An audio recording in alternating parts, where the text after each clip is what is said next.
ಸಿರಿಧಾನ್ಯಗಳಲ್ಲಿ ಒಂದಾಗಿರುವಂತಹ ನವಣೆ ದೋಸೆ ಮಾಡೋದು ಹೇಗೆ ಅಂತ ನೋಡೋಣ. ಡಯಟ್ ಮಾಡೋರಿಗೆ ಇದು ಗ್ಲೂಟೆನ್ ಫ್ರೀ ದೋಸೆ ರೆಸಿಪಿ ನೋಡ್ತಾ ಮಾತಾಡೋಣ. ನಾನಿಲ್ಲಿ 3 ಬೌಲ್ ಫಾಕ್ಸ್ಟೇಲ್ ಮಿಲೆಟ್ ಅಥವಾ ನವಣೆನ ತಗೊಂಡಿದ್ದೀನಿ.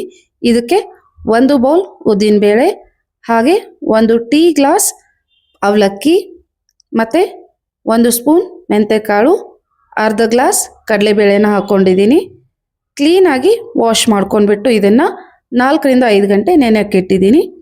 ನೆಂದಿರೋ ಮಿಶ್ರಣನ ನಾನು ನುಣ್ಣಗೆ ರುಬ್ಕೊಂಡ್ಬಿಡ್ತೀನಿ. ಸೇಮ್ ದೋಸೆ ಬ್ಯಾಟರ್ ಹೇಗೆ ಮಾಡ್ಕೋತೀವೋ ಅದೇ ಥರ.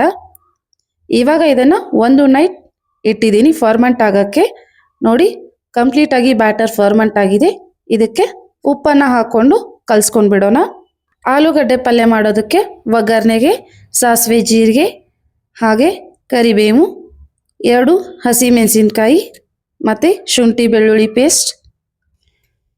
ಇದನ್ನು ಸ್ವಲ್ಪ ಬೇಯಿಸ್ಕೊಂಡ್ಬಿಟ್ಟು ಇದಕ್ಕೆ 2 ಮೀಡಿಯಮ್ ಸೈಜ್ ಕಟ್ ಮಾಡಿ ಇಟ್ಕೊಂಡಿರೋ ಈರುಳ್ಳಿನ ಹಾಕ್ಕೊಳ್ತಾ ಇದ್ದೀನಿ.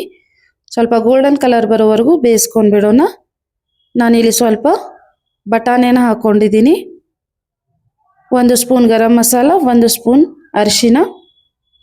ನೀಟಾಗಿ ಮಿಕ್ಸ್ ಮಾಡ್ಕೊಂಡ್ಬಿಟ್ಟು ಇದಕ್ಕೆ ರುಚಿಗೆ ತಕ್ಕಷ್ಟು ಉಪ್ಪನ್ನು ಹಾಕಿ ಕುದಿಸಿರೋ ಬಟಾಟೆನ ಹಾಕಿ ಚೆನ್ನಾಗಿ ಮಿಕ್ಸ್ ಮಾಡ್ಕೊಂಡ್ಬಿಡೋಣ. ಮೇಲೆ ಕೊತ್ತಂಬರಿ ಸೊಪ್ಪನ್ನು ಹಾಕಿ ಒಂದು 10 ನಿಮಿಷ ಬೇಯಿಸ್ಕೊಂಡ್ಬಿಟ್ರೆ ಸಾಕು, ನಮಗೆ ಆಲೂಗಡ್ಡೆ ಪಲ್ಯ ರೆಡಿ ಆಗಿಬಿಡುತ್ತೆ. ಕೊಬ್ಬರಿ ಚಟ್ನಿ ಮಾಡ್ಕೊಳ್ಳೋದಕ್ಕೆ ಮಿಕ್ಸಿ ಜಾರ್ಗೆ ಪುಟಾಣಿ, ಹಸಿಮೆಣಸಿನ್ಕಾಯಿ, ಶುಂಠಿ ಬೆಳ್ಳುಳ್ಳಿ ಪೇಸ್ಟ್, ಜೀರಿಗೆನ ಹಾಕ್ಕೊಂಡಿದ್ದೀನಿ.